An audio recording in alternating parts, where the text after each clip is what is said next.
أعوذ بالله من الشيطان الرجيم بسم الله الرحمن الرحيم نن زمنگا لیسن نمبر 29 دے د 10th class د physics د پارا او نن زمنگا ټاپک دے refraction of light.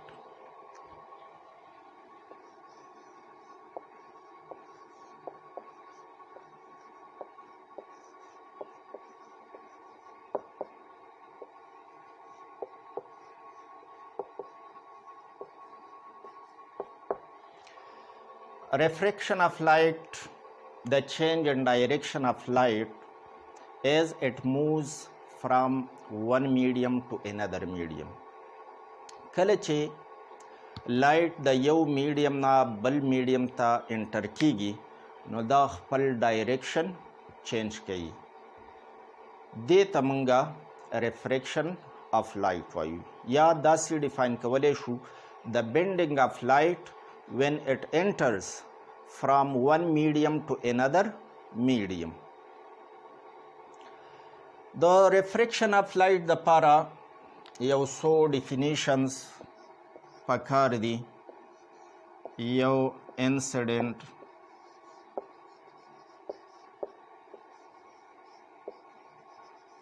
array. Incident ray, the ray of light approaching the boundary of refracting surface is called incident ray. دا زمونږ سره هغه ری ده که مونږ ډایګرام جوړ کړو. دا زما سره یو سلیب دی د شیشې فار ایگزامپل یو سلیب ما واغستو. یو ری آف لایټ چې د دې سرفیس سره ټکراویږي.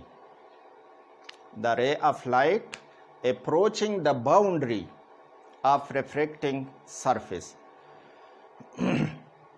boundary دا ځای زما سره boundary ده. دې خوا زمونږ سره ایر دی. ایر زمونږ سره یو قسم میډیم دی او دلته ګلاس دی دا بل قسم میډیم دی. نو دا ځای د هوا او دا شیشه چې په کوم ځای د یو بل سره ټچ شوي دي دقه ځای زما سره باونډري ده. نو چې کله یو ری اف لایټ د په دې باونډري باندې د ایر نه د ګلاس ته داخلیږي نو دا خپله لاره چینج کوي. خپل ډایرکشن چې کوم دی هغه چینج کیږي. په دې ځای که مونږ یو پرپینډیکولر دی باونډري سرفیس ته یو پرپینډیکولر راکاږو دې ته مونږ نارمل وایو.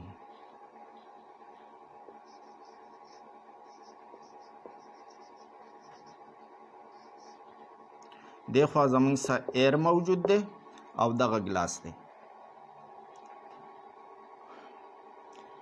دا ری به ټوورډز د نارمل بینډ کیږي داسې. دلته دا تیټا آی دې ته وایو او دې ته تیټا آر. دا اینګل اف انسیډنس او دا زموږ سره اینګل اف ریفریکشن. نو اوس دا ډیفینیشنز مونږ خپل پوره کوو نو وروسته به بیا په دې باندې خبره کوو. دویم زموږ سره ریفریکټډ ری.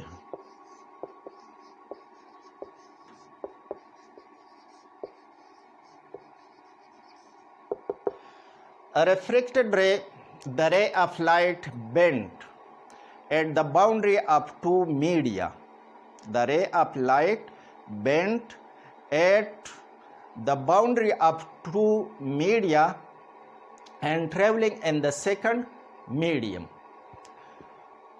هغه ری کم چې په دې باونډري باندې خپل لاره چې کومه ده هغه چینج کړه یعنی بینډ شوله او بیا په دې سیکنډ میډیم کې دا روانه ده.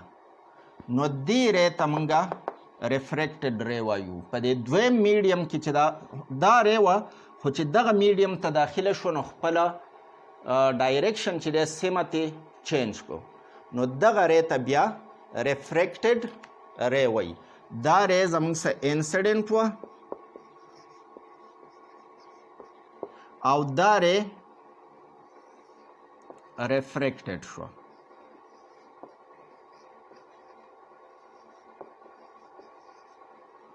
دا کمره چې داسې خپل لار معمولی غونته کې ډایرکشن چینج کو، دغه زموږ سره ریفریکټډ ری شوه. بل زموږ سره پوینټ آف انسیډنس، point of incidence.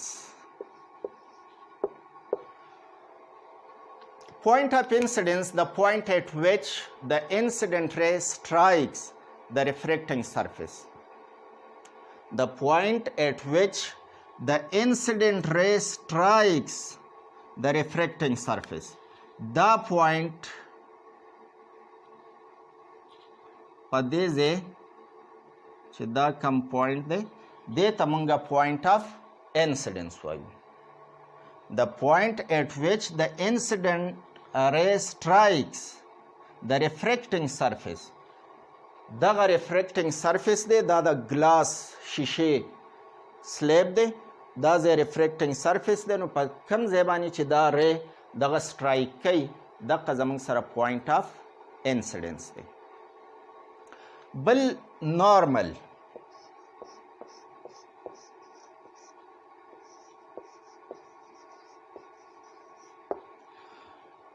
the perpendicular to the refracting surface at the point of incidence. The perpendicular to the refracting surface at the point of incidence. په دې پوینټ اف انسیډنس باندې چې مونږ یو پرپینډیکولر راکاږو چې دې سرفیس ته ریفریکټینګ سرفیس ته دا په 90 انګل باندې، نو داسې لاین ته نارمل وایي. او داسې تاسو مخکې په ریفلیکشن کې هم نارمل خبره کړې وه، هغه شان ډیفینیشن دی، خو صرف دلته پکې مونږ د ریفریکټینګ سرفیس خبره کوو. په هغې کې د ریفلیکټینګ سرفیس او دلته ریفریکټینګ سرفیس. بل پکې زموږ څه چې کم ډیفینیشن استعمالیږي، انګل آف انسیډنس.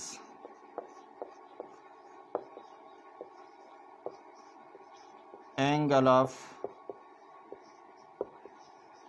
incidence.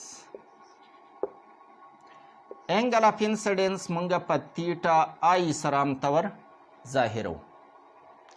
the angle between the incident ray and the normal.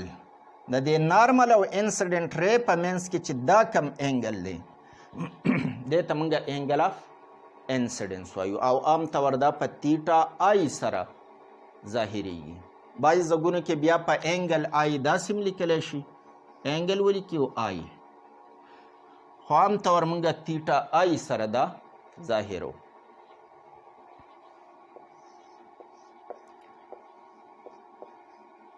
بل definition angle of refraction.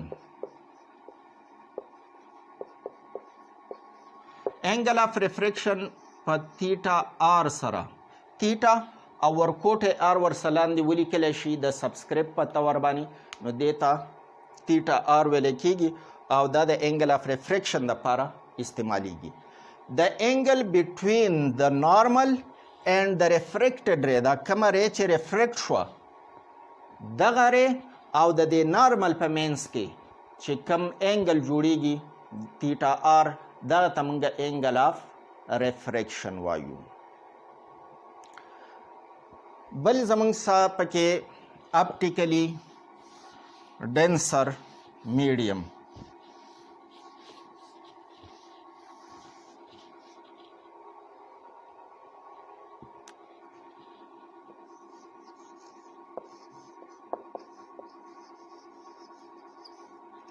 optically denser.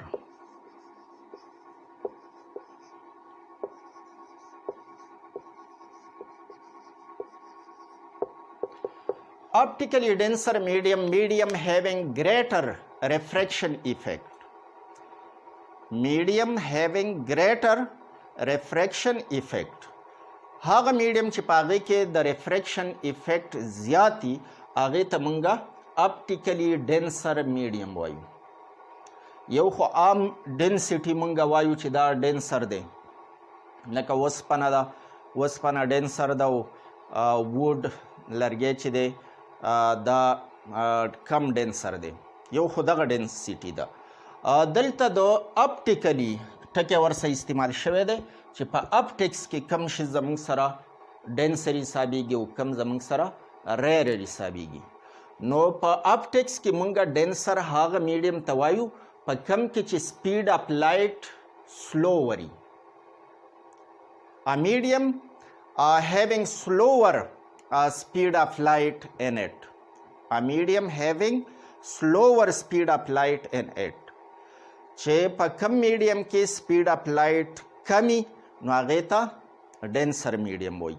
او بل ریرر میډیم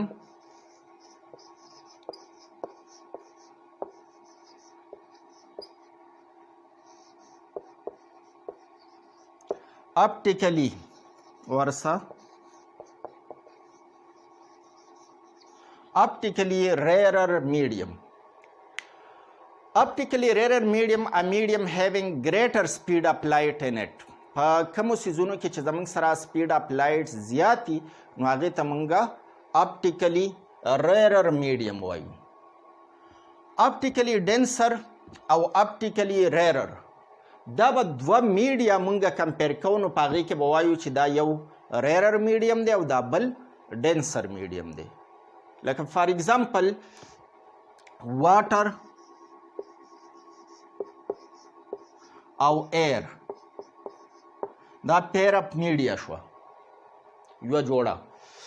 نو په دې کې واټر چې دی دا زموږ سره ډینسر دی، اپټیکلی ډینسر دی، او ایر چې دی نو دا ریرر میډیم دی ځکه چې په واټر کې سلو سپیډ دی، سلو سپیډ آف لایټ، او په ایر کې ګریټر سپیډ دی،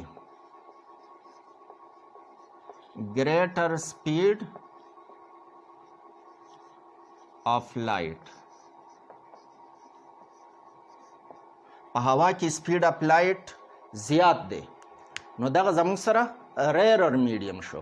او په واټر کې سپیډ آف لایټ سلو دی، سلو ور چې مطلب د هغې په نسبت باندې سلوور.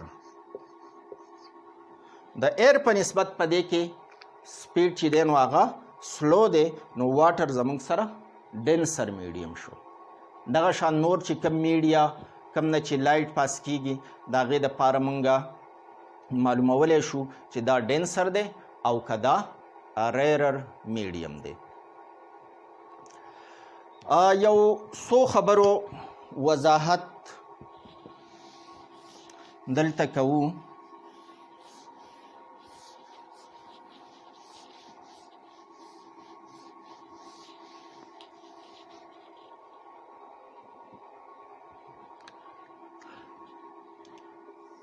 فرض که دا زما سه یو ګلاس سلیب دی، یو ری اف لایټ داسې دې ته انسیډنټ شوه، کم ځای چې دا ټکراویږي په هغه ځای موږ پرپینډیکولر راکاږو دې ته نارمل وایي. دا به چې کله د ایر نه مطلب ریرر میډیم، ریرر ایر زموږ سه ریرر میډیم دی او ګلاس دا ډینسر دی. نو چې د ریرر میډیم نه ډینسر میډیم ته لایټ انټر کیږي نو بینډز ټوورډز د نارمل، دا به د نارمل طرف ته بینډ کیږي. دلته دا زموږ سره تیټا آی او دا تیټا آر، دا به ټوورډز د نارمل بینډ کیږي داسې. او کله چې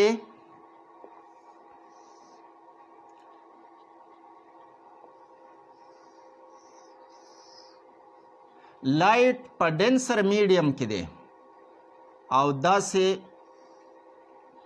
د دې ریفریکټینګ سرفیس دلته د دغه سلیب نه بهر بیا ایر موجود دی ریرر میډیم دی ایر زموږ څه ریرر میډیم دی په دې ځای ما نارمل راښکودو نو دا به اوی فرام د نارمل دا نارمل نه به لرې وځي دا تیټا آر شوه او دلته دا تیټا آی شوه اوس دا یوه تیټا آی شوه او دا تیټا آر شوه انګل اف انسیډنس انګل اف ریفریکشن دلته تیټا آی کمه ده تیټا آر سیوا ده او دلته تیټا آی angle of incidence greater than theta r theta r په دې کې وړه ده او دلته theta I less than theta r angle of incidence کمه ده او angle of refraction سیوا ده کله چې یو ray of light پرپینډیکولر بالکل داسې داخله شوه نو دا زموږ سره نه بینډ کیږي بلکې دغه شان سیده په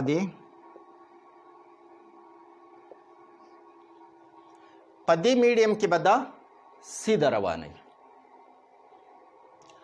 او دغه شان بیا دلته دا پرپینډیکولر دی سرفیس ته ده نو دا به بیا هم دغه شان سیده روانوي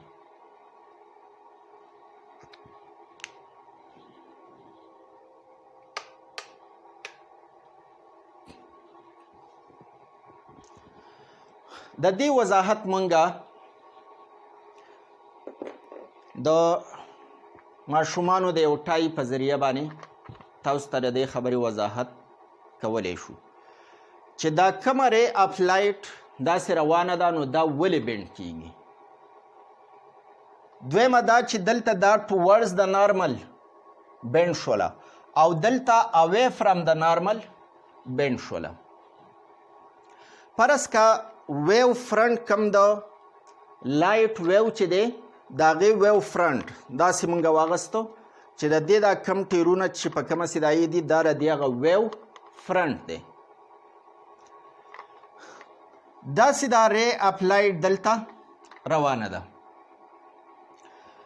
د ډینسر میډیم ډیفینیشن موږ دا وکړو چې هغه میډیم په کم کې چې سپیډ اف لایټ کمی سلو سپیډي لایټ سپیډ پکې سلو یې هغې ته موږ ډینسر وایو او په کم کې چې زموږ سره سپیډ اف لایټ زیاتي لکه ایر موږ په دې دغه کې والو نو دغه ته موږ ریرر میډیم وایو په کم کې چې سپیډ زیاتي دا ویو داسې را روان دی چې کله دې سطحې ته دا راورسېدو نو دا ټیر د دې د ډینسر میډیم ته داخل شو دا طرف دا ټیر ډینسر میډیم ته داخل شو خو د دې طرف ټیر چې دی دا په ریرر میډیم کې دی دا فرض که ویو تاسو تصور کوئ نو د دې دا طرف چې هغه ډینسر میډیم ته داخل شو دا په ریرر میډیم کې دی نو دا سایډ به تیز موشن کوي خو دا سایډ دا جام شو ځکه چې ډینسر میډیم ته داخل شو نو تاسو په خپله په دې غور وکئ چې د دې دا طرف جام شي او دا تیز موشن کوي نو دا څه چل کوي دا به داسې راتاویږي نو ځکه دلته چې دا دغه داسې روانو خو چې څنګه دا د ډینسر میډیم ته دا سایډ داخل شو نو دلته سپیډ کم دی او د دې طرف سپیډ خو په ریرر کې سیوا دی نو دا به دې طرف ته داسې راتاویږي نو ځکه دلته زموږ سره چې کله د ریرر میډیم نه ډینسر ته لایټ ری داخلیږي نو هغه ټوورډز د نارمل داسې بینډ کیږي داسې روانو خو چې دلته ډینسر ته دا سایډ داخل شو نو دا دې طرف ته راتاو شو بیا په دې کې چې کله په ډینسر کې یو باډي روانه ده دا ری اف لایټ چې کوم دی دا ټریول کوي روان دی دا چې کله ریرر ته داخلي نو په ریرر کې سپیډ اف لایټ بیرته خپل سپیډ چې کوم دی هغه گین کی بیرته واپس هغه های سپیډ ته ځي. دا ری اپ لایټ داسې روانه ده. دلته د دا طرف چې کوم دی دا اوس ریرر ته اول داخل شو او دا یو چې دی نو دا لا په ډینسر کې موجود دی دا سایډ. نو دا به څه چل کوي؟ دا سایډ چې کوم دی دا ډېر به تیز موشن کوي، دا طرف چې دی دا به سلو موشن کوي. دلته مثال موږ د ټای وایو خو تاسو به بیا دا انالوګي اخلئ د لایټ د ویو سره. نو دا سایډ تیز موشن کوي، دا سلو کوي، نو د دې به ریزلټ صحیح دا به دې طرف ته راتاویږي. ځکه چې دا طرف زیات موشن کوي او دا سایډ ډېر چې کوم دی دا جام دی دلته په ډینسر میډیم کې دی، نو دا به دې طرف ته داسې راتاویږي. نو ځکه اوے فرام د میډیم دا ټریول کیږي، ډایرکشن چې دی هغه چینج کوي. په دې صورت کې کله چې دا بالکل پرپینډیکولر دی لراشي نو دواړه ټیرونه مطلب په یو ټیم باندې ډینسر میډیم ته داخل شو. نو دلته اوس په دې کې ریفریکشن ډایرکشن چینج کول چې دی هغه پکې نشته، دا چې سیده را روان دی نو یو شان موشن سلو شو.